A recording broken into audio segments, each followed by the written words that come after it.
남조선 동무. 네가 이기면 탈북해서 임신까지 해줄게. DMZ 한복판에서 만난 북한 여장교의 목숨을 건 지뢰제거 도발에 응한 특전사 707 대한민국 중위가 그녀를 굴복시키고 귀순시키는 이야기입니다. 물은 모든 것을 기억한다.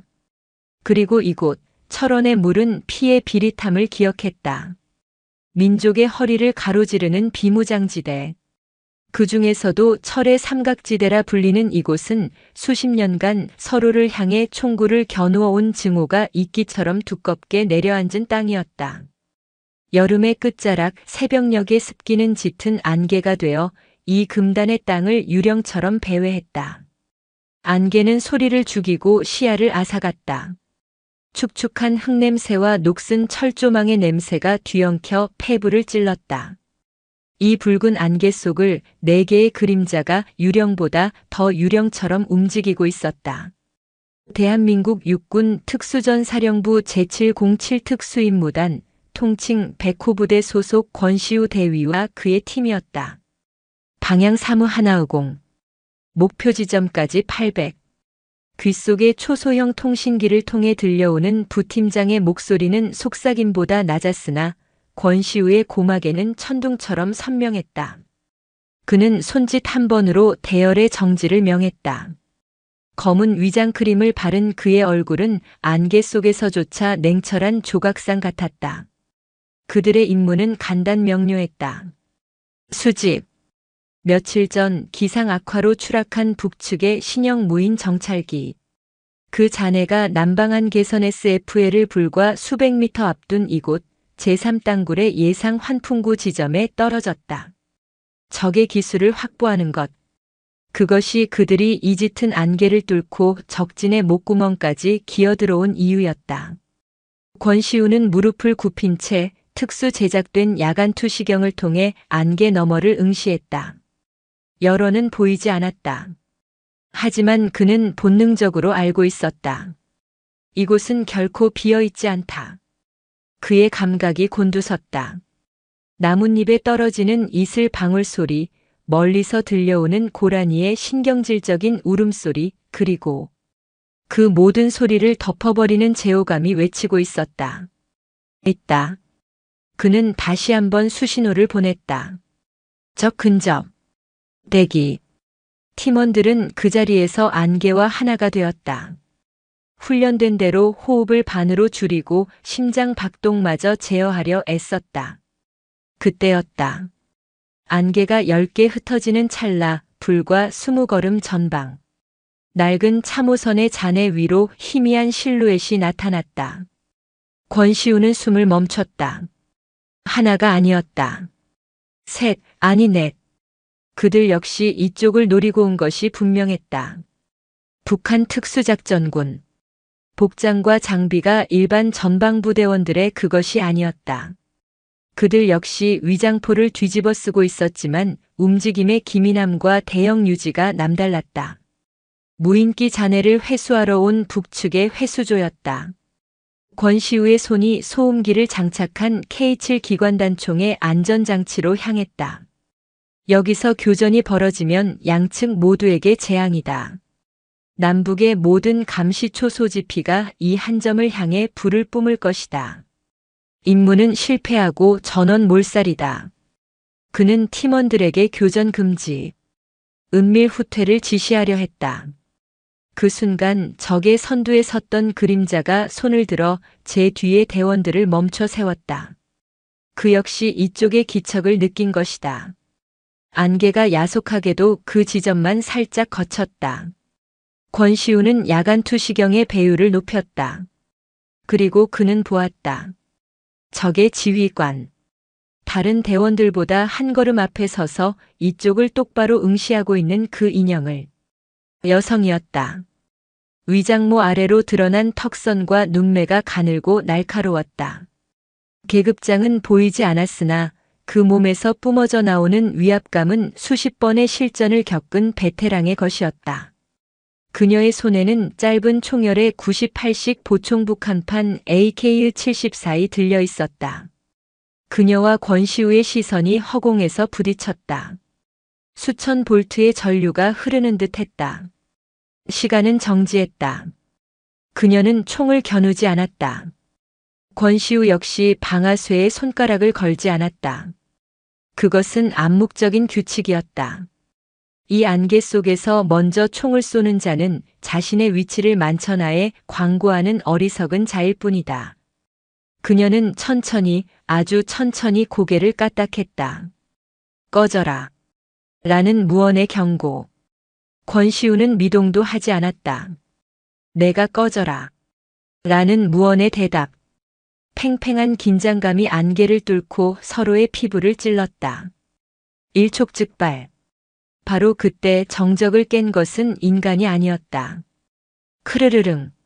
낮고 위협적인 짐승의 울음소리. 안개 속에서 번뜩이는 네 쌍의 붉은 눈.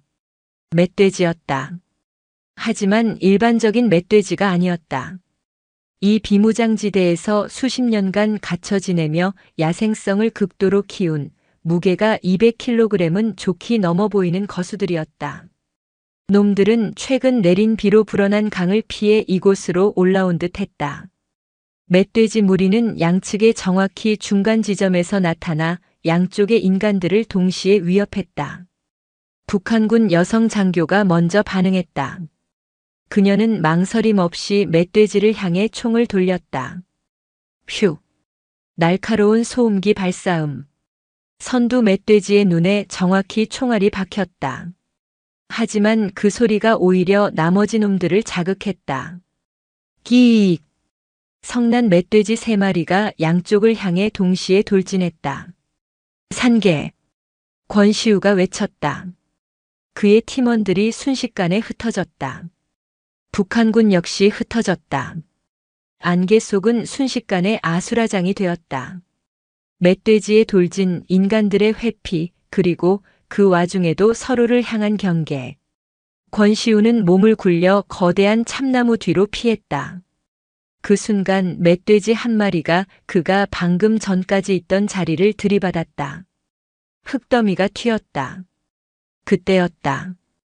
북한군 여성 장교가 다른 멧돼지를 피해 몸을 날린 곳이 하필이면 권시우가 엄폐한 참나무의 바로 반대편이었다. 나무 하나를 사이에 두고 남과 북의 두 지휘관이 등을 맞대게 된 형국이었다. 젠장. 권시우의 입에서 낮은 욕설이 터져나왔다.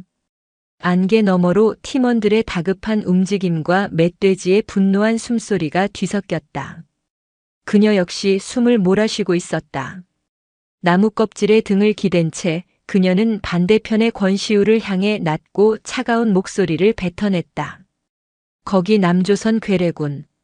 아직 살아있나? 권시우는 대답 대신 K7의 놀이쇠를 한 번 더 확인했다. 팀원들은? 알 바 아니지. 그녀의 목소리는 얼음장 같았다. 하지만 권시우는 들었다. 그녀의 목소리 끝에 실린 미세한 떨림. 분노인가 아니면 이 어처구니 없는 상황에 대한 긴장인가. 철의 삼각지대, 붉은 안개 속에서 남과 북의 두 심장이 하나의 참나무를 사이에 두고 같은 속도로 뛰고 있었다. 멧돼지들의 광란은 길지 않았지만 그 여파는 치명적이었다. 놈들은 한바탕 흙먼지를 일으키며 사방을 들이받다가 자신들의 영역을 침범한 인간들에게 분노를 표출한 뒤 다시 안개 속으로 사라졌다. 이르삼응답. 권시우가 통신기를 눌렀지만 들려오는 것은 지직거리는 잡음뿐이었다. 아까의 격렬한 회피 기동 중 통신기가 바위에 부딪힌 모양이었다. 젠장. 그는 나무에서 몸을 떼어 주변을 살폈다. 안개는 여전히 자욱했고 팀원들의 흔적은 보이지 않았다. 그리고 꼼짝 마라. 차가운 금속의 감촉이 그의 관자놀이에 닿았다. 나무 반대편에 있던 그녀였다. 어느새 그에게 접근한 것인지 그녀의 98식 보총 총구가 정확히 그의 급소를 겨누고 있었다. 남조선 놈. 장비 한번 요란하군. 그거 내려놔. 그녀 북한 인민군 특수작전군 상위 마음별이었다. 그녀의 눈은 안개 속에서도 별처럼 차갑게 빛났다. 은별이라는 이름과는 어울리지 않는 사람 잡는 킬러의 눈빛이었다. 권시우는 천천히 K치를 땅에 내려놓았다. 팀원들은 그걸 왜 나한테 묻나? 마은별이 총구를 까딱하며 그의 몸을 수색했다. 권총, 대검, 여분의 탄창. 그녀는 거침없는 손길로 그의 장비들을 확인했다. 무인기 때문에 왔군. 너희도 마찬가지 아닌가? 입 닥쳐. 마은별의 눈이 매서워졌다. 이 괴뢰군 대위는 포로로 잡힌 주제에 지나치게 당당했다. 하지만 그녀는 지금 그를 처리할 수 없다는 것을 알았다. 이 안개 속에서 총성을 울리는 것은 자살행위였다. 따라와. 얌전히 굴면 살려줄 수도 있지. 그녀가 총구로 방향을 지시했다. 권시우는 순순히 손을 들고 일어섰다. 그러나 그의 눈은 1초도 쉬지 않고 주변 지형과 그녀의 빈틈을 찾고 있었다. 그때였다. 우르르. 쿵. 땅이 흔들렸다. 단순한 진동이 아니었다. 발밑이 꺼지는 감각. 마은별이 균형을 잃고 비틀거렸다. 그들이 서 있던 집안이 지난 여름의 집중호우와 오늘의 멧돼지 소동으로 약해져 있었던 것이다. 오래된 유실 참호 혹은 제3땅굴에 알려지지 않은 지선 중 하나가 무너져 내리고 있었다. 피해. 권시우가 외치며 본능적으로 그녀의 팔을 잡아챘다. 하지만 이미 늦었다. 두 사람의 몸은 속수무책으로 무너지는 흙더미와 함께 어둠 속으로 추락했다. 정신을 차렸을 때 권시우의 코를 찌른 것은 곰팡이 냄새와 축축한 흙먼지였다. 사방은 칠흑 같은 어둠이었다. 왼쪽 다리에서 격통이 밀려왔다. 무너진 갱도의 목재 지지대에 다리가 깔린 모양이었다. 그는 주머니에서 소형 전술 랜턴을 꺼내 켰다. 이봐, 북한군. 랜턴 불빛이 어둠을 갈랐다. 불과 서너 걸음 떨어진 곳에 마은별이 쓰러져 있었다. 그녀는 다행히 큰 부상은 없어 보였지만 떨어진 흙더미에 잠시 정신을 잃은 듯했다. 권시우는 자신의 다리를 짓누른 목재를 밀어내려 애썼다. 하지만 꿈쩍도 하지 않았다. 그때 마은별이 신음하며 눈을 떴다. 그녀는 반사적으로 총을 찾았지만 총은 저만치 떨어져 있었다. 그녀는 즉시 권시우의 랜턴 불빛에 눈을 찌푸리며 경계 태세를 갖췄다. 무슨 짓이야? 진정해. 우린 둘 다 갇혔어. 권시우가 자신의 다리를 비췄다. 이것 좀 치워줘. 혼자선 안 되겠어. 마은별은 상황을 파악했다. 입구는 완전히 흙으로 막혔다. 공기는 탁했고 언제 다시 무너질지 모르는 불안정한 공간이었다. 그리고 저 남조선 놈은 부상을 당했다. 그녀는 잠시 망설였다. 저놈을 저대로 두고 자신만 탈출할 방법을 찾는다. 하지만 이 어둠 속에서 저 랜턴 불빛 없이는 한 발짝도 움직이기 힘들었다. 게다가 이 갱도는 북측이 팠던 것이지만 너무 오래되어 자신도 구조를 확신할 수 없었다. 그녀는 말없이 다가가 권시우의 다리를 누른 목재의 반대편을 잡았다. 하나, 둘, 셋. 권시우가 이를 악물었다. 두 사람이 힘을 합치자 육중한 목재가 겨우 들렸다. 권시우가 다리를 빼내자마자 목재는 다시 쿵 소리를 내며 떨어졌다. 권시우는 전투복 바지를 찢었다. 다행히 뼈는 부러지지 않았지만 날카로운 파편에 허벅지가 깊게 찢어져 피가 솟았다. 젠장, 동맥은 아니군. 그는 신속하게 전투 배낭에서 지혈대를 꺼내 허벅지를 옥죄었다. 마은별은 그 모든 과정을 차갑게 지켜보고 있었다. 남조선 놈들 장비는 좋군. 덕분에 살았군.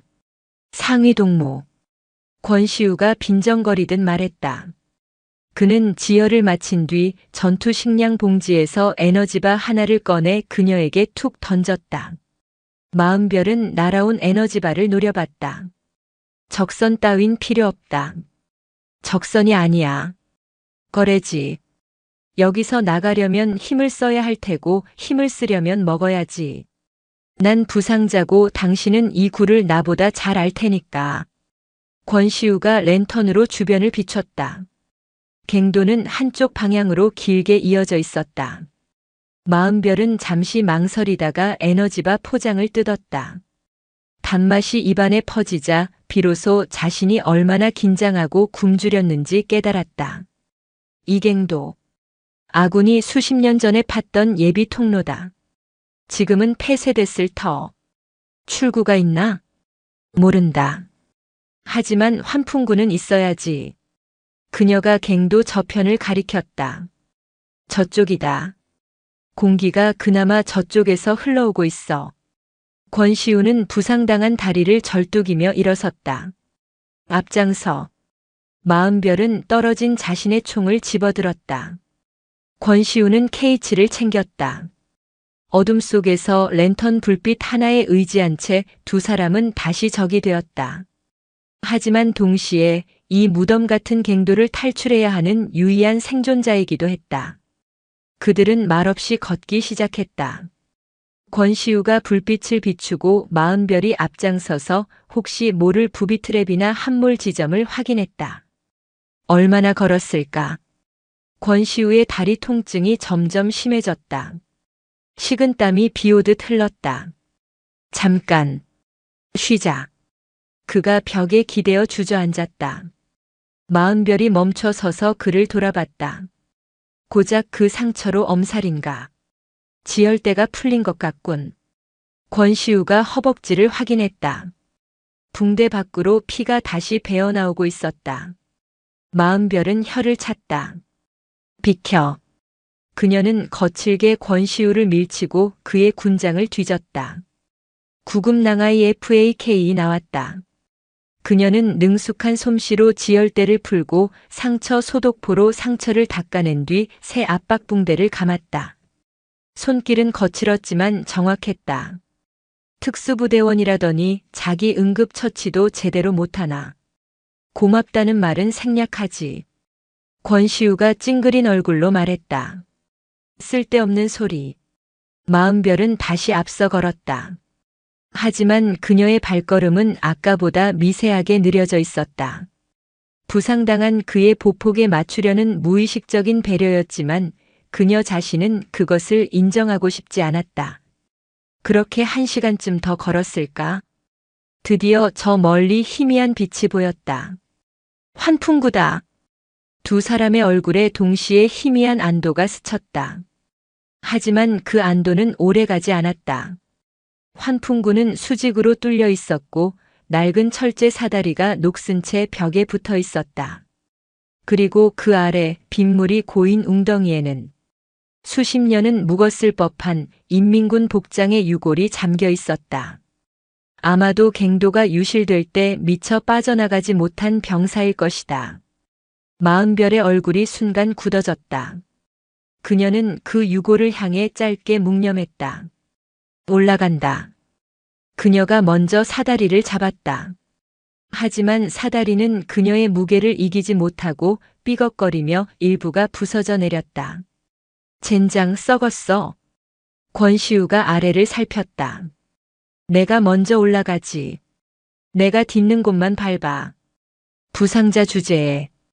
당신보다 체중이 더 나가니 내가 먼저 가서 안전한지 확인하는 게 합리적이야.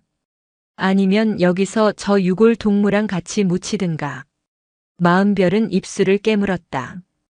그의 말이 맞았다.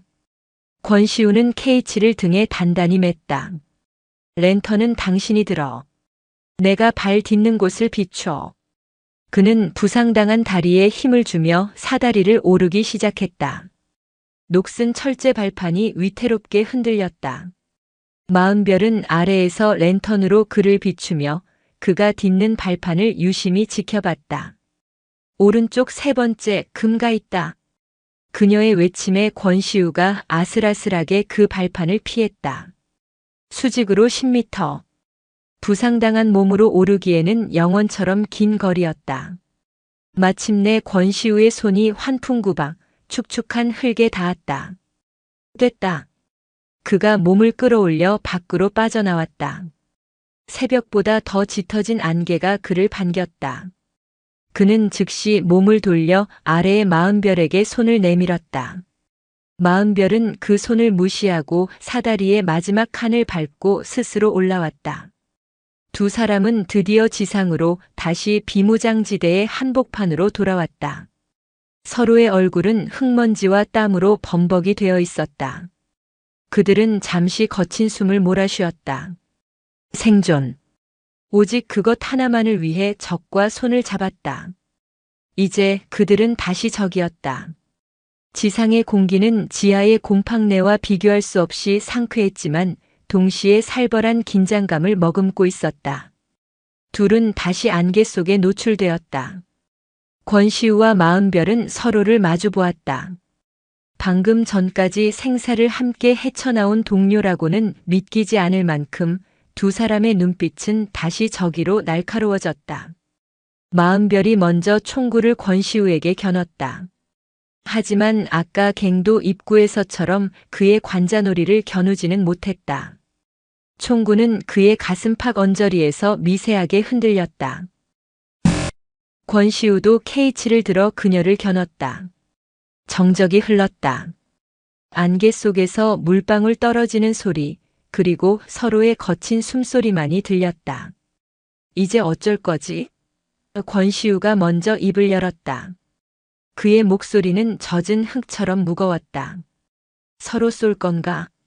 여기서 총성이 울리면 이번엔 멧돼지가 아니라 양측 지피에서 날아오는 박격 포탄이 우릴 덮칠 거다. 닥쳐. 마은별이 낮게 으르렁거렸다. 그녀는 혼란스러웠다. 공화국 전사로서 적의 특수부대 장교를 만났다면 즉시 사살하거나 생포하는 것이 원칙이었다. 하지만 그녀는 방금 저자의 도움으로 목숨을 건졌다. 아니, 엄밀히 말하면 서로가 서로를 도왔다. 그의 다리에 감긴 붕대. 자신이 직접 감아준 그것이 눈에 들어왔다. 이 빚은 어떻게 갚아야 할지 모르겠군. 권시우가 일부러 그녀의 속을 긁듯 말했다. 빚이라고. 마은별의 목소리가 날카로워졌다. 이 모든 게 내놈들 괴뢰군이 우리 땅을 침범했기 때문에 일어난 일이야. 빚이라니 가소롭군. 침범이라. 그 무인기는 우리 쪽으로 넘어오고 있었는데. 그 입 다물지 못해. 마은별이 총을 고쳐 잡았다. 그녀의 자존심이 그리고 수십 년간 받아온 사상 교육이 그녀의 머릿속에서 경보를 울렸다. 적은 적이다. 동정은 반역이다. 좋아. 권시우가 천천히 총구를 내렸다. 임무는 둘 다 실패한 것 같군. 무인기 잔해는 이미 흙더미에 파묻혔거나 멧돼지들이 박살을 냈겠지. 이젠 각자 살 길을 찾아야지. 그는 부상당한 다리를 절뚝이며 한 걸음 뒤로 물러섰다. 난 남쪽으로 간다. 당신은 북쪽으로 가. 여기서 헤어지자. 마은별은 믿을 수 없다는 듯 그를 노려봤다. 나를 그냥 보내주겠다고.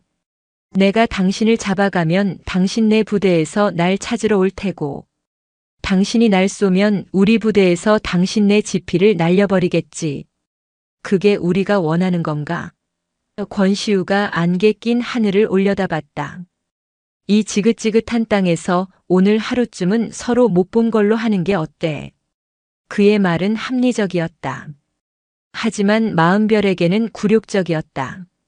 적에게 동정을 받는 것, 특히 방금 전까지 그의 도움을 받아 목숨을 연명한 이 상황이 견딜 수 없이 치욕스러웠다. 그녀의 자존심이 그녀의 이성을 마비시켰다. 남조선 괴뢰군의 동정 따위. 필요 없다. 그녀는 권시우가 총을 내린 그 순간 그를 향해 소리쳤다. 다음번에 마주치면 그땐 내 놈의 심장에 정확히 총알을 박아주겠다. 오늘 입은 은혜가 아니라 오늘 당한 치욕으로 기억하겠다. 이 말이다. 그녀의 목소리는 분노로 떨렸지만 그 속에는 그녀 자신도 알 수 없는 다른 감정이 뒤섞여 있었다.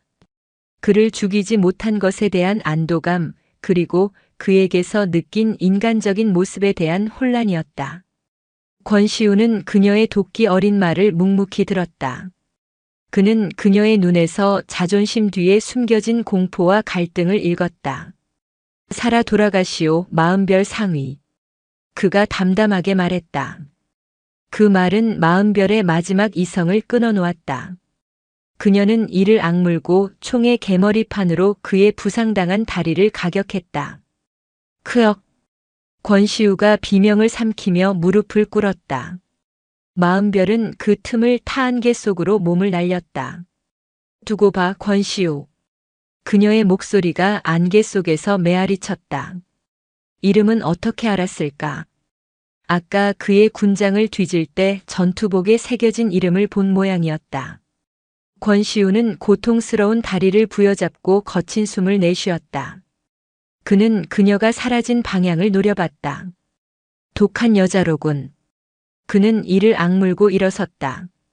다리가 부러질 듯 아팠지만 여기서 지체할 수 없었다. 팀원들을 찾아야 했다. 그는 나침반을 꺼내 남쪽 방향을 확인하고 절뚝이며 안개 속으로 발걸음을 옮겼다. 한편 북쪽으로 수킬로미터를 미친 듯이 달려간 마흔별은 작은 개울가에 이르러서야 멈춰 섰다. 그녀는 물에 얼굴을 쳐박고 세수를 했다. 차가운 물이 그녀의 타오르는 뺨을 식혔다. 그녀는 손을 들어 자신의 가슴을 쳤다. 왜 심장이 이렇게 뛰는 것인가? 분노 때문인가, 치욕 때문인가? 아니면 그녀는 주머니 속에 남아있는 그가 던져주었던 에너지바의 빈 포장지를 만지작거렸다. 단맛이 아직도 혀끝에 맴도는 것 같았다. 그녀는 포장지를 개울물에 던져버리려다 순간 멈칫했다. 그리고는 그것을 다시 군복 안주머니 깊숙이 쑤셔 넣었다. 괴뢰군 놈. 감히 나를 동정해? 그녀는 그를 비난했지만 사실은 알고 있었다. 그가 아니었다면 자신은 갱도에서 빠져나오지 못했거나 다리가 부러진 그를 버려두고 혼자 탈출할 수도 없었을 것이다. 그녀의 마음속 두껍게 얼어붙어 있던 이념의 빙하에 작은 균열이 생기기 시작했다. 그녀는 젖은 얼굴을 들어 남쪽 하늘을 노려봤다. 안개 너머 그가 있을 곳이었다. 권시우. 다시 만나자. 그땐 절대로. 그녀는 말을 잇지 못했다. 다음번에 그를 만나면 쏴야 한다는 것을 알지만 정말로 그럴 수 있을지 확신이 서지 않았다. 얼어붙었던 그녀의 심장이 적의 장교 앞에서 혼란스럽게 녹아내리고 있었다. 첫 만남이 늦여름의 축축한 안개 속이었다면 두 번째 만남은 살을 애는 듯한 한겨울의 칼바람 속에서 이루어졌다. 계절이 두 번 바뀌는 동안 권시우 대위는 그날 갱도의 어둠 속에서 맡았던 마흔별의 희미한 채취와 흙먼지 냄새를 잊지 못했다. 그녀가 마지막에 외쳤던 분노인지 슬픔인지 모를 그 악다구니는 그의 귓가에 흉터처럼 남았다. 그는 여전히 제707 특수임무단 100호 부대의 최정예 팀을 이끌고 있었고 지금 그는 또다시 인간의 땅이 아닌 곳 철원 화살머리 고지의 꽁꽁 얼어붙은 능선에 엎드려 있었다. 이번 임무는 회수가 아닌 호송이었다. 북측의 고위급 핵물리학자가 서해를 통해 극적으로 귀순했으나 그의 두뇌 속에만 들어있는 핵심 자료를 교차 검증할 증거물이 필요했다. 그것은 바로 그가 망명 직전 아군의 드론을 통해 전달하려 했던 소형 저장 장치였다. 그러나 드론은 북측의 대공 사격에 피격당했고 저장 장치는 이곳 화살머리고지 남방한계선 바로 안쪽에 추락했다. 문제는 그곳이 수십 년간 양측이 치열하게 다투며 지뢰를 심어놓은 문자 그대로 죽음의 땅이라는 것이었다. 알파 지점. 영하 14도. 풍속 초당 8m. 체감온도 영하 25도. 팀원의 낮은 보고가 뼈를 울렸다. 하얀 설원은 달빛을 받아 죽은 듯이 빛났고 앙상한 나무들은 바람에 울부짖었다. 권시우는 특수 제작된 흰색 동계 위장복을 입고 설원에 완전히 동화되어 있었다. 목표물 전방 700. 악마의 포도밭 통과 루트 개척한다. 악마의 포도밭. 지도상에도 제대로 표기되지 않은 양측의 구형 지뢰와 신형 지뢰가 뒤섞여 매설된 최악의 지뢰지대였다. 권시우는 조심스럽게 지뢰 탐지기를 눈밭 위로 움직였다. 삑, 삑. 금속 반응. 그는 손짓으로 팀원들을 멈췄다. 그가 천천히 무릎을 꿇고 눈을 걷어낸 뒤 얼어붙은 흙을 탐침으로 찔렀다. 딱. 유리가 아닌 둔탁한 플라스틱의 감촉. 발목 지뢰였다. 그가 능숙하게 신관을 해체하고 붉은 깃발을 꽂는 동안 그의 등 뒤에서는 다른 팀원들이 경계를 섰다. 그렇게 죽음의 선을 한 걸음 한 걸음 지워가며 전진하기를 1시간. 마침내 그들은 추락한 드론의 잔해에 도달했다.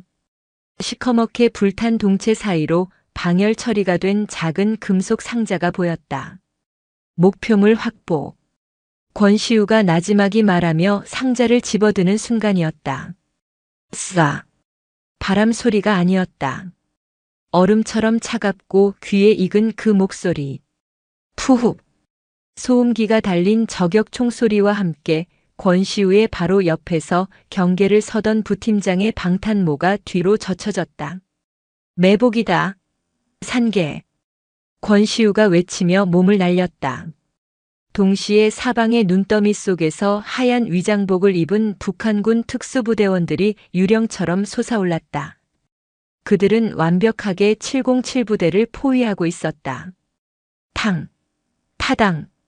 권시우의 K7이 불을 뿜었지만 적들은 이미 유리한 고지를 점령한 상태였다. 팀원 2명이 순식간에 팔과 다리에 총상을 입고 쓰러졌다. 제기랄. 권시우는 쓰러진 팀원을 끌어안고 바위 뒤로 몸을 숨겼다.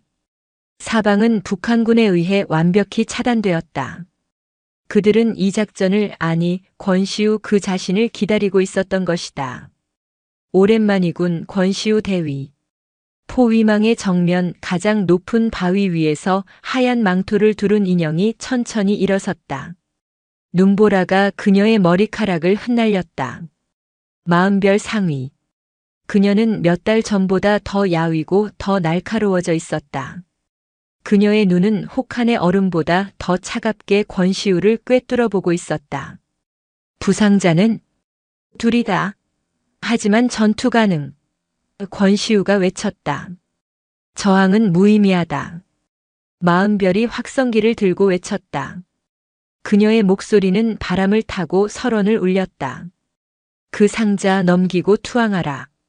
전원 살려주겠다. 꿈 깨시지 마흔별 상위. 권시우가 응수했다. 그 말 지난번에도 들은 것 같은데. 마흔별의 입꼬리가 비틀렸다. 지난번에 치욕을 갚을 날이 생각보다 빨리 왔군. 내 놈의 그 잘난 동료애가 오늘은 내 놈의 발목을 잡을 게다. 그녀의 말이 맞았다. 부상당한 팀원들을 데리고 이 포위망을 뚫고 지뢰밭을 역으로 돌파하는 것은 불가능했다. 어쩔 셈이지 대위. 마흔별이 다시 물었다. 내 놈의 선택에 저 가여운 부하들의 목숨이 달렸다. 권시우는 입술을 깨물었다. 임무는 실패했다. 이제 남은 것은 생존이었다. 하지만 투항은 707의 교범에 없었다. 내가 그 상자를 가지고 너에게 가겠다. 대신 내 부하들은 보내줘. 권시우가 상자를 높이 들었다. 대위님, 안 됩니다. 부상당한 부팀장이 외쳤다. 닥쳐. 이건 명령이다. 마흔별은 잠시 그를 바라보았다. 그의 눈에는 포기가 아닌 어떤 결의가 서려 있었다. 좋다. 내 놈의 용기는 가상하군. 마흔별이 손짓했다. 괴뢰군 부상병들은 무장 해제하고 저쪽 남쪽 길로 퇴각시켜라. 치료는 너희가 알아서 해.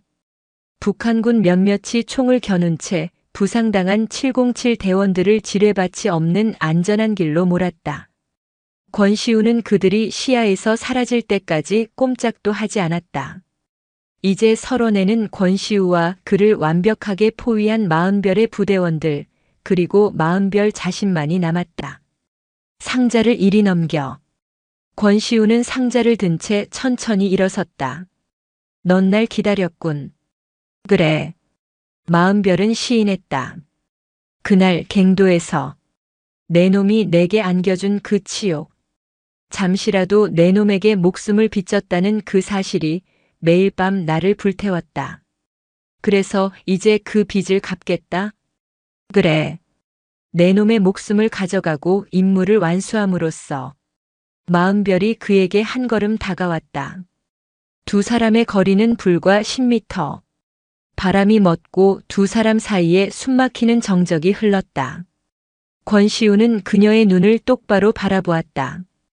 분노와 증오로 불타는 눈이었지만 그 가장 깊은 곳에서 미세하게 흔들리는 무언가를 보았다. 그것은 치욕이 아니었다. 정말 그게 내 진심인가? 권시우가 조용히 물었다. 그의 질문은 40별의 심장을 꿰뚫었다. 그녀는 그날 이후 그를 죽여야 한다는 일념으로 버텨왔다. 그를 죽여야만 자신이 느낀 혼란과 적에게 잠시나마 기댔던 나약함을 지울 수 있다고 믿었다. 하지만 막상 그가 눈앞에 다시 나타나자 그 모든 결심이 모래성처럼 흔들렸다. 그가 부하들을 살리기 위해 스스로 남는 것을 보자 갱도에서 자신을 구하기 위해 손을 내밀던 그의 모습이 겹쳐졌다. 그녀의 자존심이 그녀의 진심을 억누르기 위해 비명을 질렀다. 진심? 공화국 전사에게 진심 따윈 사치다. 오직 임무와 복수뿐. 그녀는 권총을 뽑아 그의 이마를 겨눴다. 마지막 유언이라도 들어주지. 권시우는 총구 앞에서도 눈 하나 깜짝하지 않았다. 그는 천천히 손에 든 저장 장치를 들어보였다. 이게 그렇게 중요한가? 내 놈의 목숨보다 더. 그럼 거래를 하지. 40별의 눈썹이 꿈틀했다. 거래? 포로 주제에. 나와 너 단둘이서 승부를 가리자.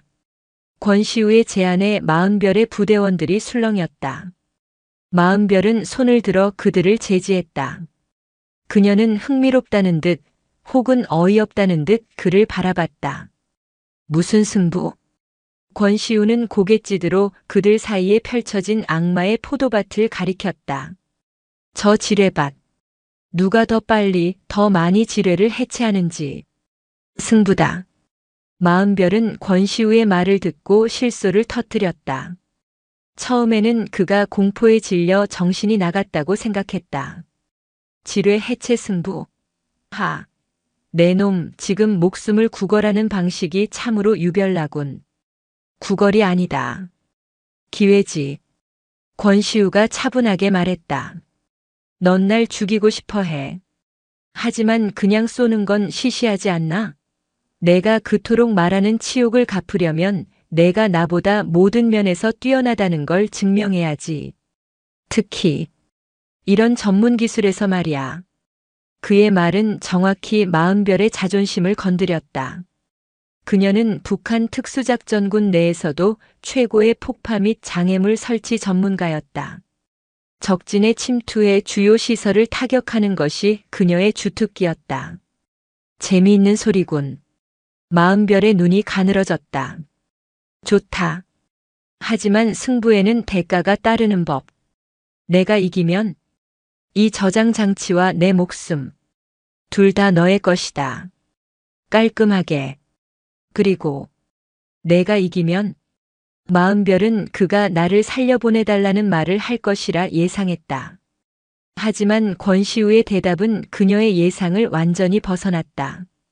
내가 이기면 당신이 날 따라와야겠다. 뭐? 탈북해. 40별 상위. 그 지옥 같은 곳에서 나와. 순간 설원의 모든 소리가 멎는 듯 했다. 40별의 부대원들조차 자신들의 귀를 의심했다. 마은별의 얼굴에서 웃음기가 사라지고 살을 애는 듯한 분노가 차올랐다. 이게 그녀가 권총의 방아쇠에 손가락을 거는 순간 권시우가 말을 이었다. 그게 당신의 진심이잖아. 안 그런가? 그날 갱도에서 날 쏘지 못했지. 마지막 순간에도 내 다리를 부러뜨리는 대신 그냥 걷어찼을 뿐이야. 넌 날 죽이고 싶어 하는 게 아니야. 그저 이 모든 상황에서 벗어나고 싶을 뿐이지. 닥쳐. 내 놈이 나에 대해 뭘 안다고. 몰라. 하지만 보여. 두 사람의 시선이 허공에서 불꽃처럼 부딪혔다. 마은별은 그의 눈동자에서 자신을 꿰뚫어 보는 듯한 깊은 이해를 읽고 몸서리쳤다. 그녀가 그토록 숨기고 싶었던, 스스로도 인정하지 않으려 했던 바로 그 나약함을 그가 끄집어내고 있었다. 그녀는 흔들렸다. 이자를 여기서 죽이면 모든 게 끝난다. 하지만 정말 그럴까? 그녀는 수십 번의 총격전과 수백 번의 훈련 속에서도 느껴보지 못했던 종류의 공포 혹은 기대를 느꼈다. 그녀의 심장이 얼어붙은 흉곽 안에서 미친 듯이 날뛰었다. 그녀는 결심해야 했다. 이 미친 제안을 받아들이고 그를 철저히 짓밟아 자신의 건재함을 증명할 것인가, 아니면 이 자리에서 그를 쏴버리고 이 혼란을 끝낼 것인가. 그녀는 천천히 권총을 내렸다. 그리고는 광기 어린 그러나 슬픈 미소를 지었다. 좋다. 그 허무맹랑한 승부 받아주지. 그녀는 자신의 부대원들을 향해 소리쳤다. 모두 200보 뒤로 물러나. 저격수들은 저 괴뢰놈이 딴짓을 못하게 주시만 해. 내 명령 없이는 한 발도 쏘지 마라. 부대원들은 마지못해 뒤로 물러섰다. 이제 넓은 지뢰밭 앞에는 두 사람만이 남았다. 마은별은 권시우에게 다가가 그의 몸을 거칠게 수색해 모든 무기와 통신기, 그리고 저장장치를 빼앗았다. 그녀는 저장장치를 자신의 군복 안주머니 깊숙이 넣었다. 이건 내가 보관한다. 승부가 끝날 때까지. 그녀는 지뢰 탐지기와 해체 도구 키트만을 그에게 돌려주었다. 승부 방식은 이렇다. 그녀가 지뢰밭의 특정 구역을 손으로 가리켰다. 저기 악마의 포도밭 중에서도 가장 흉악한 제3구역이다. 우리가 묻은 것도 있고 너희가 묻은 것도 있고 수십 년 전에 누가 묻었는지도 모르는 것들이 뒤섞여 있지. 시간은 1시간. 해가 저 능선에 완전히 가려지기 전까지다. 그녀는 자신의 탐침봉을 뽑아들었다. 더 많은 지뢰를 찾아내고 완벽하게 신관을 해체하여 무력화시키는 자가 이긴다. 개수는 서로 확인한다. 공평하지 않군. 권시우가 말했다. 넌 이 지형을 나보다 잘 알 테지. 그래서 내 놈에게 핸디캡을 주려는 거다. 마은별이 비웃었다. 내 놈의 그 잘난 제안에 대한 내 대답이다. 그녀는 갑자기 자신의 군복상의 단추를 풀기 시작했다.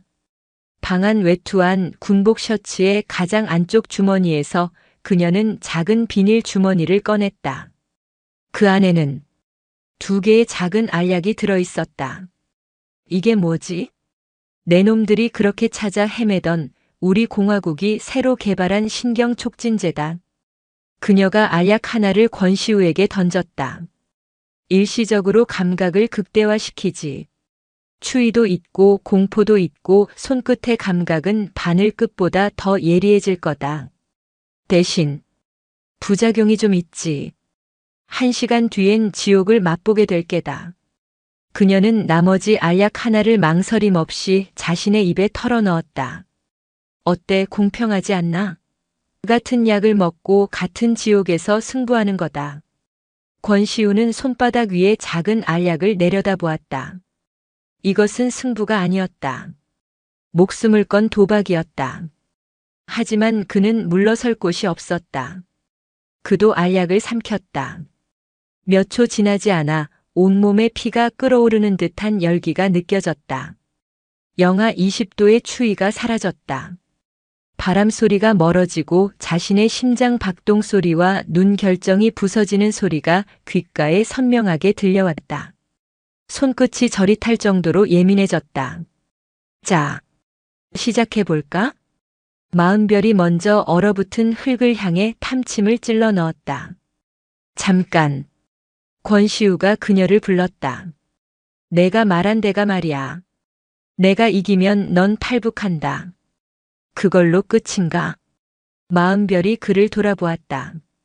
그녀의 눈은 약물 때문인지 아니면 감정이 격해졌기 때문인지 붉게 충혈되어 있었다. 그녀는 이 상황이 너무나도 비현실적이어서 차라리 모든 것을 터뜨려버리고 싶다는 자포자기의 심정이었다. 그녀는 그에게 다가가 그의 귓가에 얼음 같은 목소리로 속삭였다. 그녀의 부대원들에게는 들리지 않을 만큼 작은 목소리였다. 그래. 내가 진다면 난 더 이상 공화국의 전사 마은별이 아니다.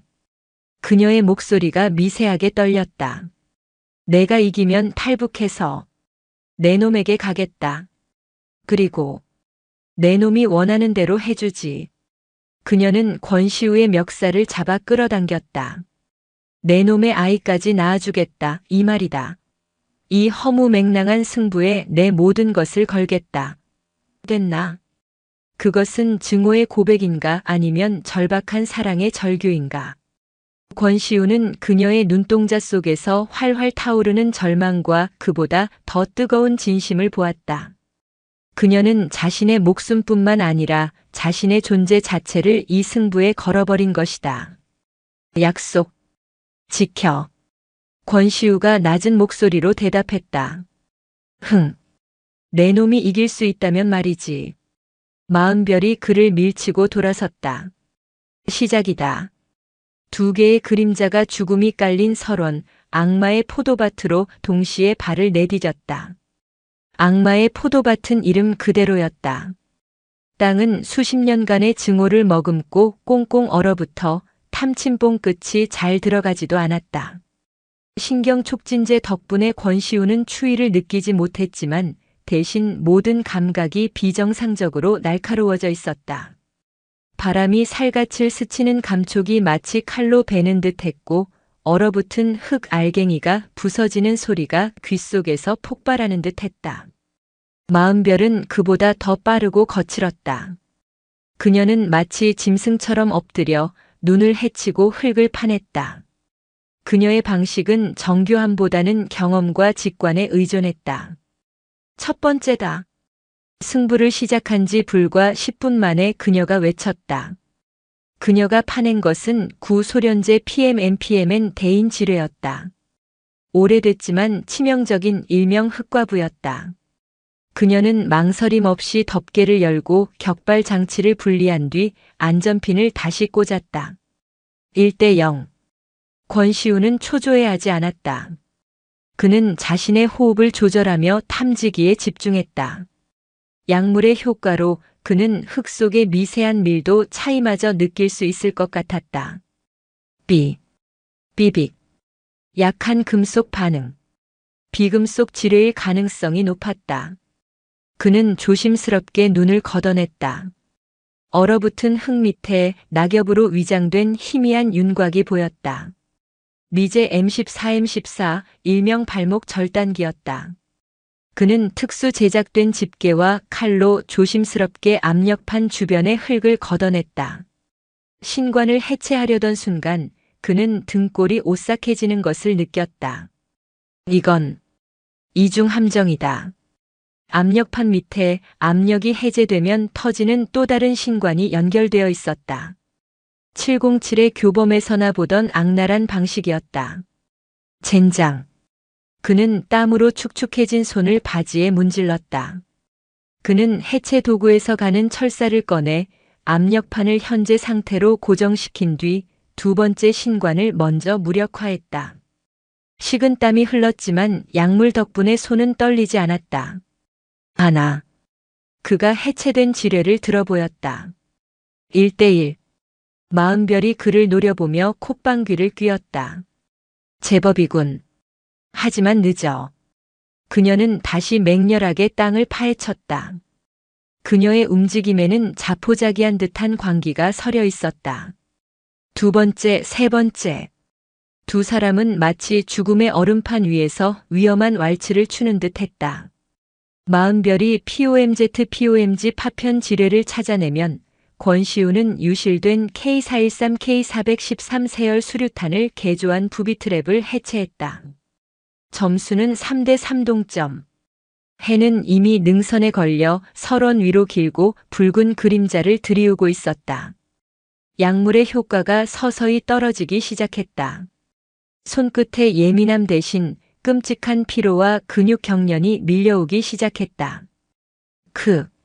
마흔별이 신음을 터뜨리며 이마를 짚었다. 약물의 부작용이 그녀를 먼저 덮친 것이다. 시야가 흐려지고 심장이 갈비뼈를 부술듯이 뛰었다. 포기해, 마흔별. 권시우가 숨을 헐떡이며 말했다. 그 역시 다리가 천근만근 무거웠다. 닥쳐. 내 놈 따위에게. 질 수 없어. 그녀는 비틀거리며 다시 탐침을 찔렀다. 바로 그때였다. 삑, 삑, 삐비빅. 권시우의 탐지기가 그녀가 서 있는 바로 앞 지점에서 격렬하게 반응했다. 마흔별 멈춰. 권시우가 외쳤다. 무슨 수작이야. 내 발밑. 움직이지 마. 인계철선이야. 마흔별은 얼어붙었다. 그녀는 천천히 고개를 숙였다. 그녀의 전투와 바로 앞에 눈 속에 교묘하게 숨겨진 가느다란 철선이 지나가고 있었다. 그녀가 한 걸음만 더 내디뎠다면 그것은 그녀가 직접 설치에 참여했던 북측의 신형 연쇄 폭발 지뢰였다. 하나가 터지면 주변의 5개가 동시에 터지는 구조였다. 권시우가 그녀를 살린 것이다. 이 승부에서 이길 수 있는 절호의 기회를 버리고 마흔별은 그 자리에 얼어붙은 채 권시우를 바라보았다. 그녀의 눈동자가 지진이라도 난 듯 격렬하게 흔들렸다. 왜 그랬지? 그냥 뒀으면 내가 졌을 텐데. 권시우는 대답 대신 조심스럽게 그녀에게 접근했다. 그는 인계철선을 고정한 말뚝을 찾아내 조심스럽게 해체하기 시작했다. 약물의 부작용으로 손이 떨렸지만 그는 이를 악물고 집중했다. 이것도 치욕인가? 권시우가 철선을 끊어내며 물었다. 마흔별은 대답할 수 없었다. 그녀의 얼어붙었던 심장이 이 혹한의 설원 한복판에서 뜨거운 무언가에 의해 녹아내리는 것 같았다. 그녀가 수십 년간 배워온 모든 것 증오, 복수, 이념 이 한순간에 무너져 내렸다. 그녀는 자존심 때문에 그를 비난했지만 사실은 그를 기다려왔다. 그가 자신을 이 지옥에서 꺼내줄지도 모른다는 허무맹랑한 기대를 품고 있었다. 권시우가 마침내 철선을 완전히 제거했다. 이제 움직여도 돼. 마흔별은 다리에 힘이 풀린 듯 그 자리에 주저앉았다. 점수는 3대3. 시간은 거의 다 되었다. 승부는 무승부였다. 무승부군. 권시우가 지친 목소리로 말했다. 마흔별은 한참 동안 말이 없었다. 그녀는 고개를 숙인 채 떨리는 손으로 얼어붙은 땅을 움켜쥐었다. 그리고 천천히, 아주 천천히 고개를 들었다. 그녀의 눈에는 더 이상 광기나 분노가 없었다. 깊은 슬픔과 어떤 결의만이 남아 있었다. 아니, 그녀가 일어섰다. 내가 이겼다. 뭐? 넌 날 살렸어. 승부를 위해서 동료를 죽게 내버려 두는 그건 우리 방식이지 내 방식이 아니었어. 넌 이길 수 있었지만 날 살렸어. 내가 이긴 거야, 권시우. 그녀는 비틀거리며 그에게 걸어왔다. 그리고 그녀의 군복 안주머니에서 그가 회수해야 했던 저장 장치를 꺼내 그의 손에 쥐어주었다. 이건 가져가. 마흔별 당신. 약속은 지킨다. 그녀의 목소리는 갈라져 있었다. 하지만 지금은 아니야. 그녀는 그의 뺨을 어루만졌다. 그녀의 손은 얼음장처럼 차가웠지만 그 손길은 불처럼 뜨거웠다. 돌아가. 당장. 내 부하들이 날 기다리고 있어. 내가 여기서 너와 함께 사라지면 난 그냥 반역자가 될 뿐이야. 그럼 그 약속은 반드시 지킨다. 그녀는 그의 가슴을 힘껏 밀쳤다. 가. 당장 가. 다시는 내 눈에 띄지 마라. 그것은 거절이었지만 동시에 가장 절박한 약속이었다. 그녀는 그를 살리기 위해 그리고 자신들의 다음을 기약하기 위해 그를 밀어내야만 했다. 권시우는 그녀의 눈을 깊이 바라보았다. 그는 알 수 있었다. 이것이 그들의 끝이 아님을. 그는 저장 장치를 품에 안고 부상당한 다리를 절뚝이며 남쪽을 향해 달리기 시작했다. 마흔별은 그가 설원 너머로 완전히 사라질 때까지 그 자리에 못 박힌 듯 서 있었다. 그녀의 뺨 위로 뜨거운 눈물이 흘러내려 순식간에 얼어붙었다. 그녀는 자신의 부대원들이 있는 곳으로 돌아섰다. 그녀의 발걸음은 무거웠지만 더 이상 도망치지 않았다. 그녀는 이제 자신이 무엇을 위해 싸워야 하는지 그리고 무엇을 기다려야 하는지 알게 되었다. 권시우 대위는 영웅으로 귀환했다. 그가 화살머리 고지에서 회수한 소형 저장 장치는 귀순한 핵물리학자의 증언을 완벽하게 뒷받침했고 이는 대한민국의 안보 지형을 뒤바꿀 만한 거대한 정보 자산이었다. 참모총장 명의의 표창이 수여되었고 부상당한 팀원들은 1계급 특진의 영광을 안았다. 하지만 권시우는 웃지 않았다. 그의 부대 제707 특수임무단 100호 부대의 지휘통제실. 그는 멍하니 벽에 걸린 한반도 전술 지도를 응시하고 있었다. 그의 책상 위에는 식어버린 커피와 그가 10번도 더 검토한 화살머리고지 작전의 사후 보고서가 널려 있었다. 그의 마음은 그곳 얼어붙은 설원에 묶여 있었다. 내가 이겼다. 약속은 지킨다. 마흔별의 목소리. 그녀가 저장 장치를 넘겨주던 순간에 그 절박한 눈빛. 그를 밀치며 다시는 내 눈에 띄지 마라. 고 외치던 그 절규. 그것은 거절이 아니었다. 반드시 나를 찾아내라는 세상에서 가장 잔인한 형태의 신호였다. 그날 이후 권시우는 다른 사람이 되었다.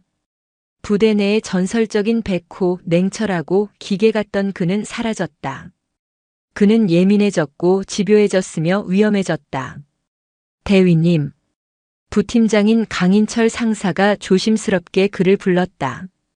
그는 화살머리 고지에서 팔에 총상을 입었던 베테랑이었다. 또 밤새신 겁니까? 의무실에서 수면제라도. 북측 신호 감청 자료 새로 들어온 거 있나? 권시우가 지도에서 눈을 떼지 않은 채 물었다. 대위님. 그건 우리 임무가 아닙니다. 국군정보사령부 소관입니다. 내놔. 권시우는 돌아섰다. 그의 눈은 수면 부족으로 붉게 충혈되어 있었지만 그 안의 형형한 빛은 오히려 강 상사를 압도했다. 철원 일대, 특히 화살머리 고지 인근의 모든 특수작전군 통신 내역. 지난 한 달치 전부. 권한을 넘는. 네. 나. 권시우는 자신의 권한을 남용하고 있었다. 그는 영웅이라는 지위를 방패 삼아 국가의 정보망을 자신의 사적인 목적을 위해 긁어 모으고 있었다. 그는 마흔별의 흔적을 찾고 있었다. 그녀가 그날의 일로 처리되었는지 아니면 약속을 지킬 기회조차 없이 사라졌는지 확인해야 했다. 강 상사는 한숨을 내쉬며 보안 캐비닛에서 암호화된 태블릿을 꺼냈다. 이겁니다. 하지만 대위님. 이러다. 나가봐. 권시우는 자료를 빼앗듯 받아들었다. 그는 수천 개의 암호화된 신호와 잡음 속에서 그녀의 흔적을 찾았다. 몇 날 며칠이 걸렸다. 그러다 그는 하나의 단서를 발견했다. 북한 특수작전군 제11폭풍군단 소속. 마흔별 상위. 직위 제3저격여단 직속 특수타격대장. 상태. 임무 실패. 조치 오봉산 지구로 전출. 권시우의 심장이 차갑게 가라앉았다. 전출이라니. 그나마 다행이었다.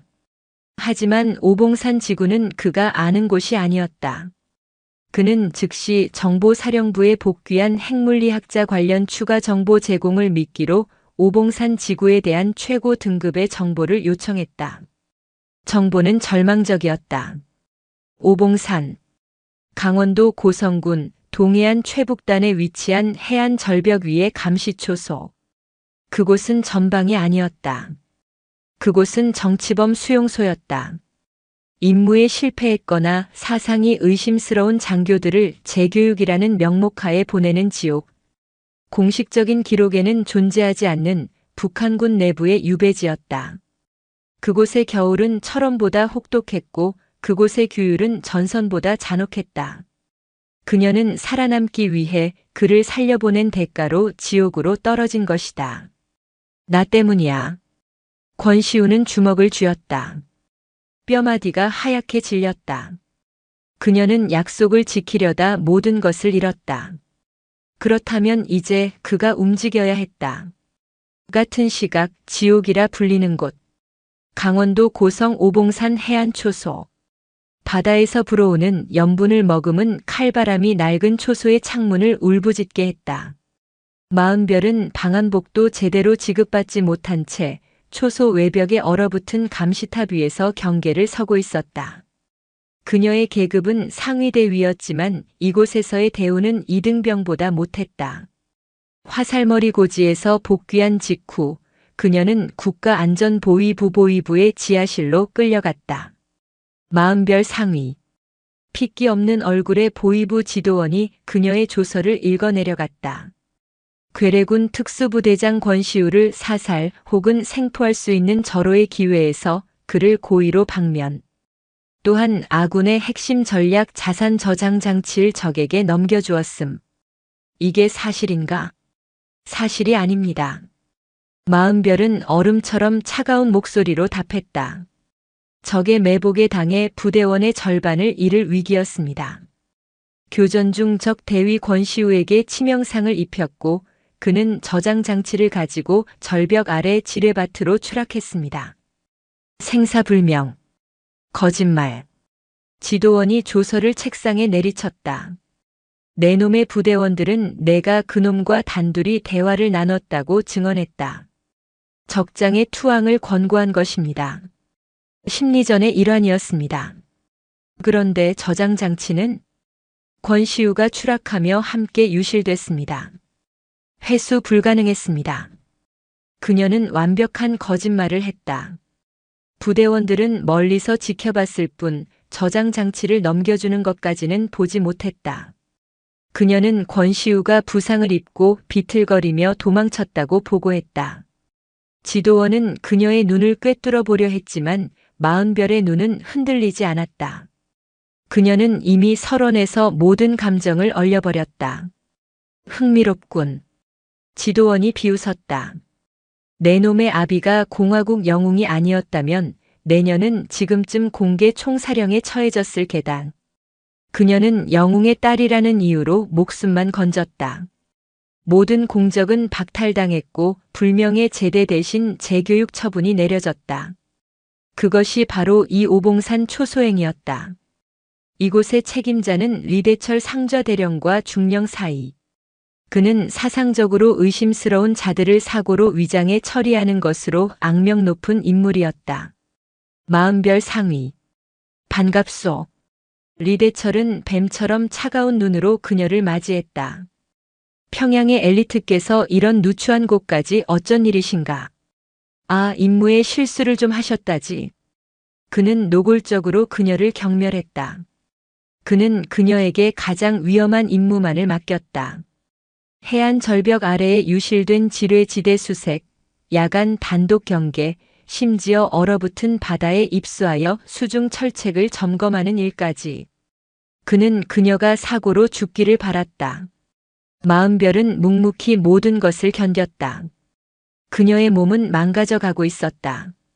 동상에 걸린 손가락은 감각이 무뎌졌고 영양실조로 뼈가 드러났다. 하지만 그녀의 정신은 그 어느 때보다도 날카롭게 타올랐다. 그녀는 이곳에서 죽을 수 없었다. 권시우, 내 놈이 이겼다고 했지. 그녀는 얼어붙은 손으로 군복 안주머니에 숨겨둔 작은 물건을 만졌다. 그가 갱도에서 던져주었던 그 에너지바의 빈 포장지였다. 그것만이 그녀가 이 지옥에서 버틸 수 있는 유일한 이유, 유일한 진심의 증거였다. 그녀는 리대철이 자신을 죽이려 한다는 것을 알았다. 그리고 그녀는 그 함정을 역이용할 기회를 노리고 있었다. 나를 밀어낸 것을 후회하게 만들어주지, 리대철. 그리고 기다려, 권시우. 내가 너에게로 갈 테니. 그녀는 칠흑 같은 동의 바다를 바라보았다. 저 차가운 물을 건너면 그가 있을까? 권시우의 집착은 광기가 되어가고 있었다. 그는 오봉산 지구라는 6글자의 모든 것을 걸었다. 그는 707부대의 차기 작전 계획 브리핑에서 누구도 예상치 못한 제안을 했다. 동해안적 특수부대 침투 루트에 대한 새로운 첩보가 입수되었습니다. 그가 대형 스크린에 띄운 것은 자신이 조작하고 과장한 정보였다. 강원도 고성, 오봉산 일대의 북한 특수작전군이 새로운 해상 침투 기지를 구축하고 있다는 징후가 포착되었습니다. 기존의 감시망으로는 확인이 불가합니다. 제707 특임단 백호팀이 직접 해상으로 침투하여 해당 기지의 실체를 확인하고 필요시 타격할 것을 건의합니다. 작전 참모들이 술렁였다. 고성은 이미 제22보병 사단이 철통같이 방어하는 지역이었다. 707이 직접 나설 만큼의 위협 징후는 보고된 바 없었다. 권 대위, 이건 자네 부대의 임무 영역을 벗어나는 것 아닌가? 사령관이 미간을 찌푸렸다. 적은 언제나 우리의 예상을 벗어났습니다. 화살머리 고지 건처럼 말입니다. 권시우는 화살머리 고지라는 성공의 기억을 들먹였다. 그의 영웅 지휘가 다시 한번 방패가 되었다. 결국 사령관은 마지못해 제한적 정찰을 승인했다. 권시우는 자신의 팀을 이끌고 동해안 최전방 제22사단의 해안감시 초소에 임시 거점을 마련했다. 그의 팀원들, 특히 강인철 상사는 이 작전이 무모하며 사적인 감정에서 비롯되었음을 직감했다. 대위님, 강 상사가 사적인 자리에서 그를 불렀다. 우리는 국가의 군인입니다. 대위님 개인의 문제를 해결해주는 해결사가 아닙니다. 강 상사. 권시우가 그를 돌아보았다. 화살머리 고지에서 난 부하를 잃을 뻔했다. 그리고 우린 적에게 동정받았다. 그 여자가 날 살려줬어. 그 여자가 그 대가로 지옥에 갔다면 그걸 바로잡는 게 내 개인의 문제인가 아니면 대한민국 장교로서의 명예 문제인가? 강 상사는 더 이상 아무 말도 하지 못했다. 그는 권시우의 눈에서 사적인 감정을 넘어선 어떤 뒤틀린 책임감과 광기를 보았다. 그는 침묵으로 동의했다. 권시우의 팀은 고성 해안에 숨겨진 거점에서 밤낮으로 오봉산 초소를 감시했다. 고성능 망원경과 열상 장비로도 그곳은 그저 음울한 콘크리트 덩어리일 뿐이었다. 도대체 저기서 뭘 찾으시는 겁니까? 통신병이 물었다. 신호. 유령이라도 좋으니 신호를 찾아. 권시우는 북측의 모든 통신을 감청했다. 하지만 오봉산 초소는 무선 침묵을 지키고 있었다. 그곳은 외부와 철저히 단절된 섬이었다. 마음별은 죽음의 문턱을 넘나들고 있었다. 리대철 상좌는 그녀를 본보기로 삼기로 작정한 듯 했다. 마 상위. 내년에 그 오만한 평양 억양이 내 귀를 더럽히는군. 어느 날 리대철은 그녀를 초소 지하의 낡은 통신실로 불렀다. 그곳은 수십 년 전에 사용하던 유선 장비들과 지금은 사용하지 않는 대남 선전 방송용 스피커 라인들이 거미줄처럼 엉켜있는 곳이었다. 이곳의 낡은 선로들이 최근 해풍에 부식되어 말썽이다. 내년이 오늘 밤까지 모두 점검하고 보수해놔. 만약 내일 아침 단 하나의 선이라도 작동하지 않는다면 내년은 저 앞바다의 성게 밥이 될 줄 알아라. 이것은 명백한 함정이었다. 수백 가닥의 낡은 피복선, 칠흑 같은 어둠 속의 지하 통신실, 그리고 일부러 고장낸 듯한 조명.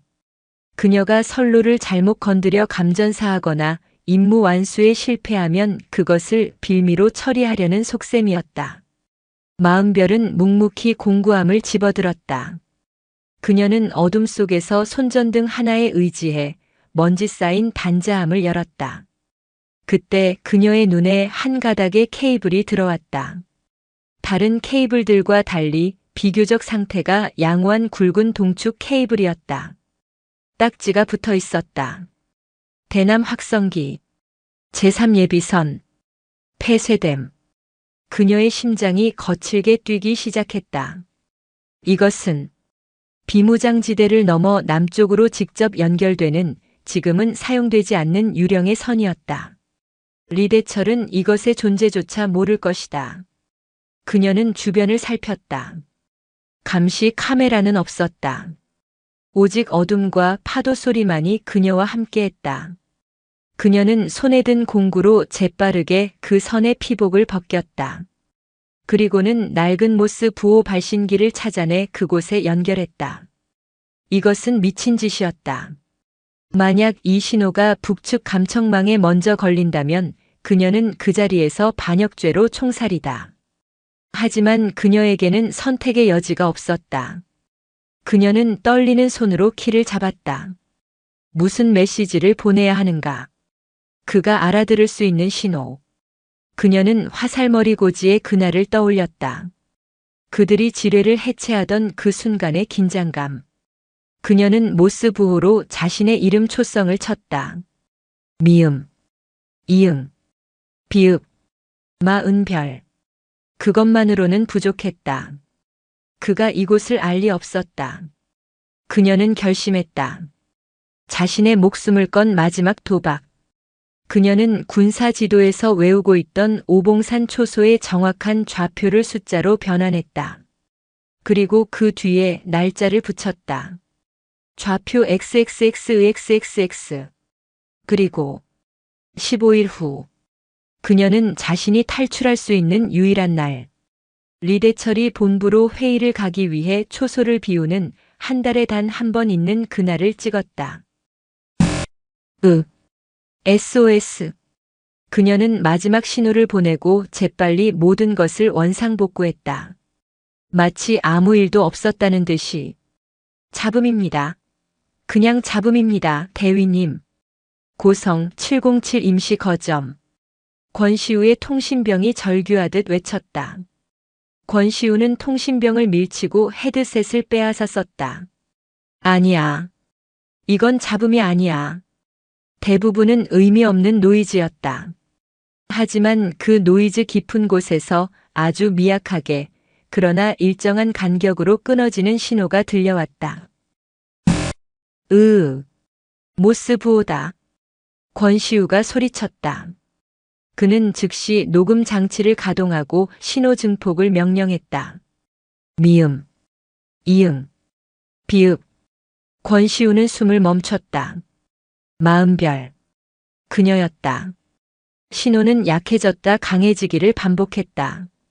좌표. XXXXXX. 좌표 확인해. 당장. 팀원들이 분주하게 움직였다. 좌표는 정확히 오봉산 초소의 지하 통신실을 가리키고 있었다. 그리고 마지막 신호가 들어왔다. 날짜. 15일 후. 신호는 그것을 마지막으로 완전히 끊겼다. 권시우는 헤드셋을 벗었다. 그의 얼굴은 창백했지만 그의 눈은 지옥불처럼 이글거리고 있었다. 그는 지도를 펼쳤다. 15일 후. 그날의 조석과 월광을 확인했다. 금음이었다. 달빛이 없는 밤. 파도는 거셀 것이다. 강 상사. 예, 대위님. 작전 계획 변경한다. 권시우가 오봉산 초소를 붉은 펜으로 그었다. 이건 더 이상 정찰이 아니다. 구출이다. 강인철 상사는 말없이 고개를 끄덕였다. 이것은 반역일 수도 혹은 가장 명예로운 임무일 수도 있었다. 그리고 그들은 그들의 지휘관과 함께 지옥으로 뛰어들기로 결심했다. 15일이 흘렀다. 그 시간은 권시우에게는 피를 말리는 계획의 시간이었고 마은별에게는 하루하루가 생존을 건 사투의 시간이었다. 금음날 밤. 동해의 파도는 예보대로 미쳐 날뛰었다. 칠흑 같은 어둠 속에서 집채만 한 파도가 해안 절벽을 때리며 포효했다. 오봉산 초소의 경계병들은 이 날씨에 개미 한 마리 얼씬하지 못할 것이라 확신하며 두꺼운 방한모 속에서 졸고 있었다.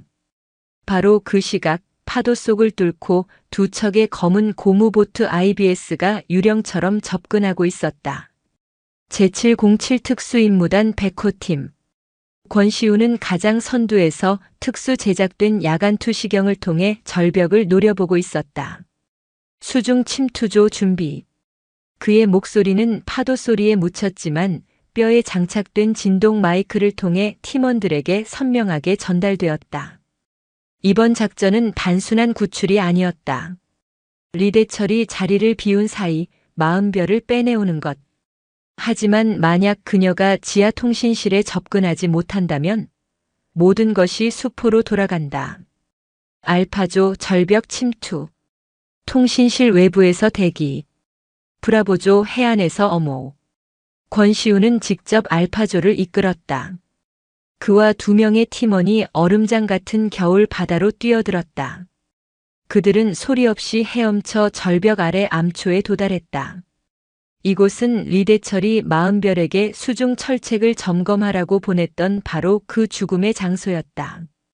권시우는 절벽에 특수 제작된 압축가스 발사기를 이용해 로프를 고정했다. 3명의 그림자가 깎아지른 듯한 절벽을 젖은 암벽 등반가처럼 기어오르기 시작했다.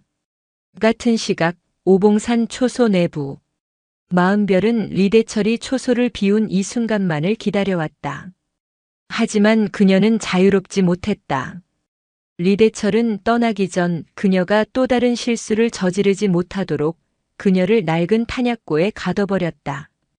회의에서 돌아오면 내년의 처분을 최종 결정하겠다. 마 상위. 그때까지 반성이나 하고 있으라. 철문이 쾅 닫히고 밖에서 자물쇠가 잠기는 소리가 들렸다. 마은별은 어둠 속에서 이를 갈았다. 15일 후. 오늘 밤이었다. 그가 정말로 올까? 이 신호 하나 믿고 이 지옥까지. 그녀는 더 이상 기다릴 수 없었다. 그녀는 그동안 몰래 숨겨두었던 것을 꺼냈다. 초소 보수 작업 중에 빼돌린 낡은 수류탄의 신관과 약간의 화약이었다. 그녀는 갇히기 직전 탄약고 문틈의 경첩 부분에 그것을 교묘하게 설치해 두었다. 도박이다.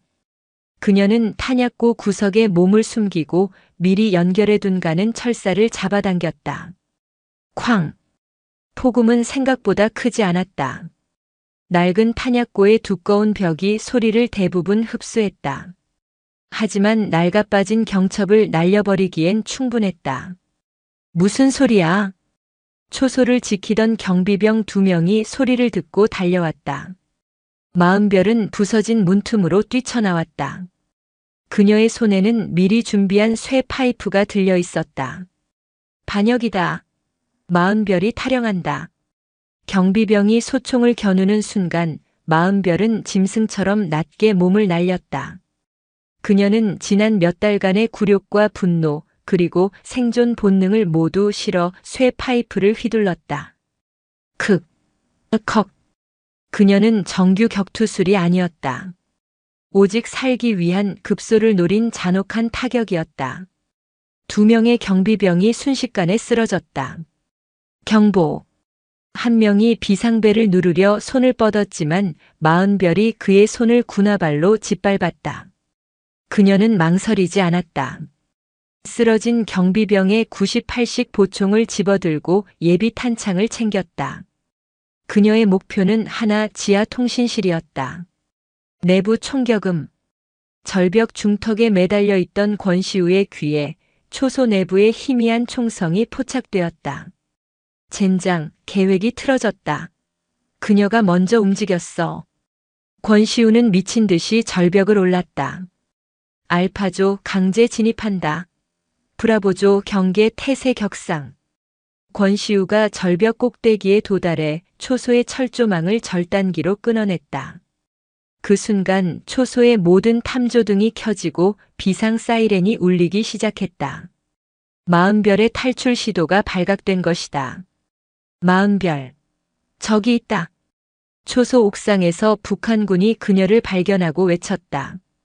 그녀는 지하 통신실로 향하는 계단 입구에서 총을 쏘며 필사적으로 저항하고 있었다. 타타탕. 마흔별이 응사했지만 적은 수적으로 우세했다. 그녀의 어깨에 총알이 스치며 피가 터져나왔다. 젠장. 그녀가 벽에 기대어 거친 숨을 몰아쉬며 탄창을 갈아 끼우는 순간. 휴. 휴. 그녀를 겨누던 초소 옥상의 북한군 둘이 소리 없이 쓰러졌다. 소음기가 장착된 K7. 마흔별은 고개를 들었다. 어둠 속에서 검은 전투복을 입은 3명의 남자가 유령처럼 철조망을 넘어오고 있었다. 그리고 그 선두에 선 남자. 권시우였다. 두 사람의 시선이 수십 미터의 거리를 두고 허공에서 마주쳤다. 사이렌 소리와 총성 속에서 시간은 잠시 멈췄다. 그는 정말로 왔다. 이 지옥의 한복판으로 그녀 하나를 구하기 위해. 뭐해? 어서. 권시우가 외쳤다.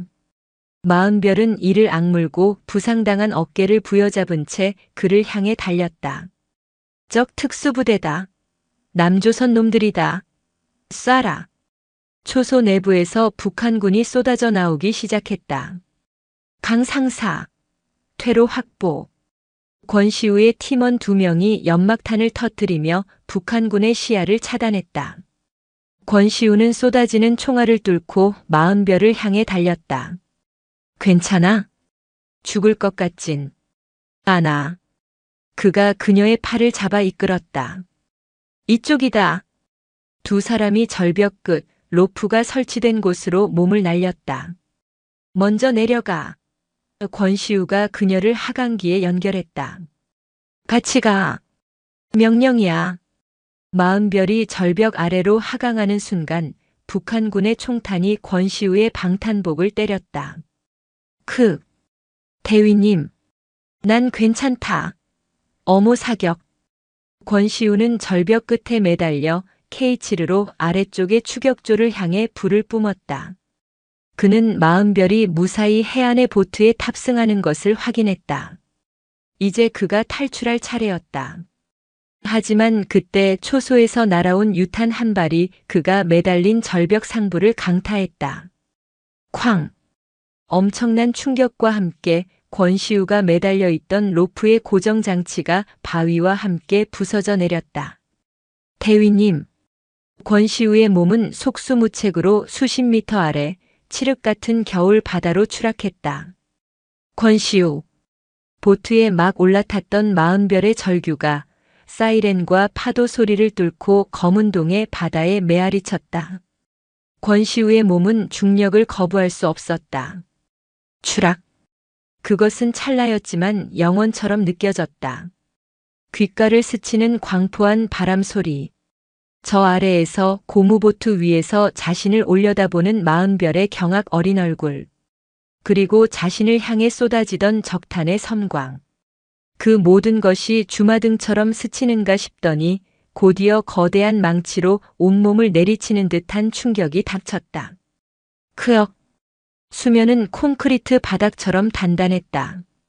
그는 수십 미터 상공에서 그대로 동해의 검은 심장부로 처박혔다. 차가움. 그것은 단순한 추위가 아니었다. 뼛속을 파고들어 심장을 정지시키려는 액체 질소와도 같은 살인적인 냉기였다. 방탄복과 전투 장비의 무게가 그를 가차없이 심연으로 끌어당겼다. 폐 속에 남아있던 마지막 공기가 고통스러운 비명과 함께 새어나왔다. 이대로 끝인가? 그가 의식을 놓으려던 바로 그 순간이었다. 내 놈의 아이까지 낳아주겠다. 얼어붙은 화살머리 고지에서 그녀가 외쳤던 그 허무맹랑하고도 절박했던 약속. 그 목소리가 그의 뇌리를 강타했다. 아니, 아직. 그는 본능적으로 훈련받은 대로 움직였다. 그는 어둠 속에서 전투조끼의 비상해제 장치를 잡아당겼다. 수십 킬로그램의 장비가 몸에서 분리되어 더 깊은 어둠 속으로 가라앉았다. 몸이 가벼워졌다. 그는 부상당한 다리와 팔을 필사적으로 저어 수면을 향해 올라갔다. 푸아. 머리카락이 수면을 뚫고 나오는 순간 그는 비명처럼 공기를 들이마셨다. 하지만 그를 맞이한 것은 희망이 아니었다.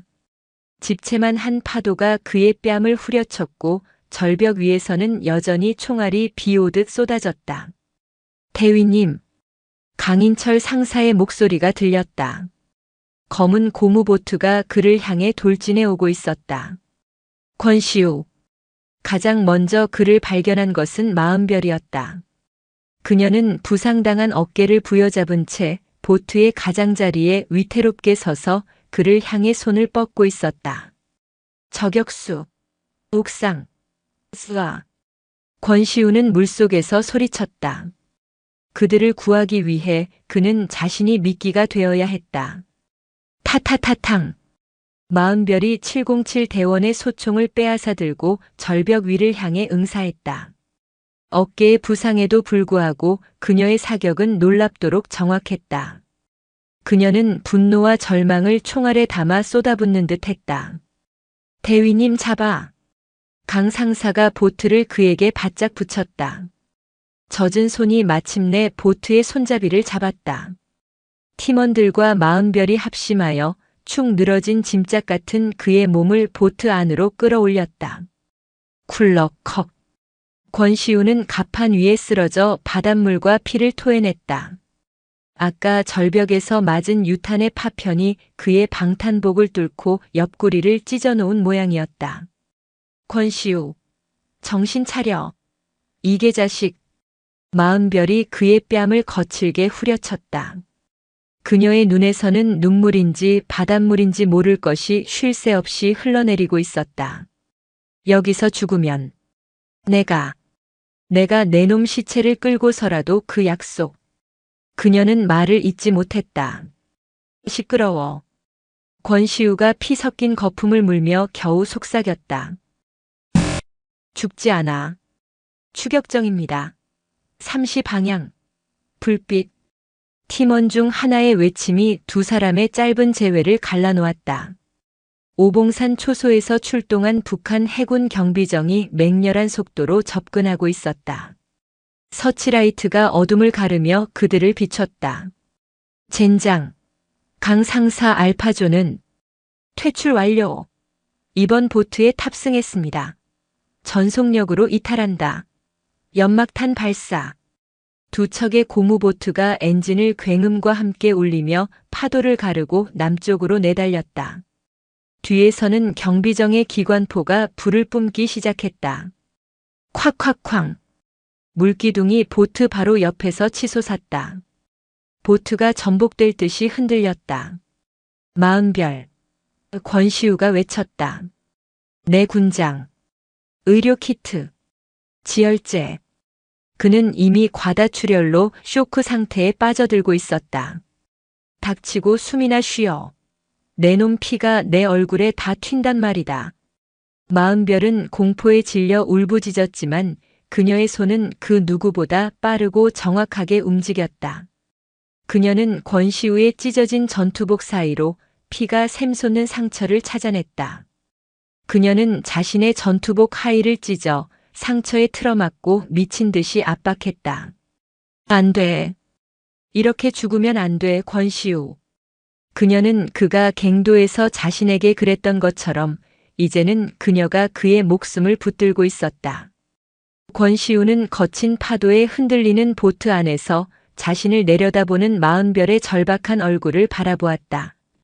그녀의 젖은 머리카락이 그의 뺨을 스쳤다. 그는 마지막 남은 힘을 다해 그녀의 손을 잡으려 애썼다. 악마의 포도밭에서 그녀가 속삭였던 잔인한 약속. 결혼, 임신. 그것은 이 지옥 같은 바다 한복판에서 그가 붙잡을 수 있는 유일한 삶의 이유였다. 그는 그녀의 손을 잡지 못하고 어둠 속으로 의식을 잃어갔다. 기계음이 들렸다. 일정하게 울리는 삑, 삑 소리. 그리고 지독한 소독약 냄새. 권시우는 눈을 떴다. 시야는 흐릿했지만 천장은 분명히 바위 동굴이나 보트의 천막이 아니었다. 새하얀 병실의 천장이었다. 그는 몸을 일으키려 했지만 옆구리에서 불타는 듯한 고통이 밀려와 신음조차 내지 못했다. 움직이지 마십시오. 낮고 중후한 목소리. 흰 가운을 입은 군의관이 그의 차트를 들여다보고 있었다. 권시우 대위님, 국군 수도병원입니다. 정신이 드십니까? 기억나십니까? 고성 앞바다에서 구조된 지 36시간 만입니다. 파편이 갈비뼈 3대를 부러뜨리고 폐를 살짝 건드렸습니다. 조금만 늦었거나 현장에서의 응급 지열이 없었다면 아마 지금 이 자리에 없었을 겁니다. 권시우의 마른 입술이 갈라졌다. 마흔별. 그의 첫마디였다. 군의관은 잠시 멈칫했다. 그는 난처한 표정으로 차트를 뒤적였다. 함께 오신 분 말입니까? 어디? 애써. 어깨 총상 치료는 받으셨습니다. 생명에는 지장이 없습니다만. 그때 병실 문이 열리고 강인철 상사가 들어왔다. 그의 팔은 다시 정식으로 깁스를 한 상태였다. 대위님, 깨어나셨습니까? 강 상사. 그 여잔 당장 데려와. 권시우가 링거 바늘이 꽂힌 팔을 움직이려 애썼다. 강 상사는 고개를 저었다. 그의 얼굴은 피로와 복잡한 심경으로 어두웠다. 저희와 함께 있지 않습니다. 대위님, 무슨 소리야? 우리가 구했어. 내가. 네. 구하셨습니다. 강 상사가 그의 말을 잘랐다. 그리고 그 공은 현재 국군정보사령부로 고스란히 넘어갔습니다. 정보사? 권시우의 눈이 분노로 타올랐다. 그녀는 귀순자가 아닙니다, 대위님. 서류상 그녀는 여전히 북한 특수작전군 상위이며 우리는 공식적인 교전 허가 없이 적의 영토를 침범해 적군 장교를 납치해 온 것이 됩니다. 말도 안 돼. 그녀는 대위님의 독단적인 작전이었습니다. 강 상사의 목소리가 낮아졌다. 사령부에서는 발칵 뒤집혔습니다. 대위님이 화살머리고지 영웅이 아니었다면 저와 대위님은 지금 군사재판에 회부되었을 겁니다. 지금 대위님의 모든 공적과 정보사의 필요가 줄다리기를 하고 있습니다. 그녀를 만나게 해줘. 불가능합니다. 단호한 목소리가 병실 문 쪽에서 들려왔다. 권시우는 고개를 돌렸다. 그곳에는 별 3개가 빛나는 전투복을 입은 중장, 그의 스승이자 707특임단 사령관인 이철수 장군이 서 있었다. 사령관님. 이철수 사령관은 천천히 병실로 걸어 들어왔다. 그의 얼굴은 분노인지 실망인지 모를 감정으로 굳어 있었다. 권 대위.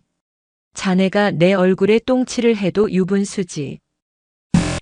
자네가 목숨 걸고 빼내온 그 여자 지금 정보사 지하신문실에 있네.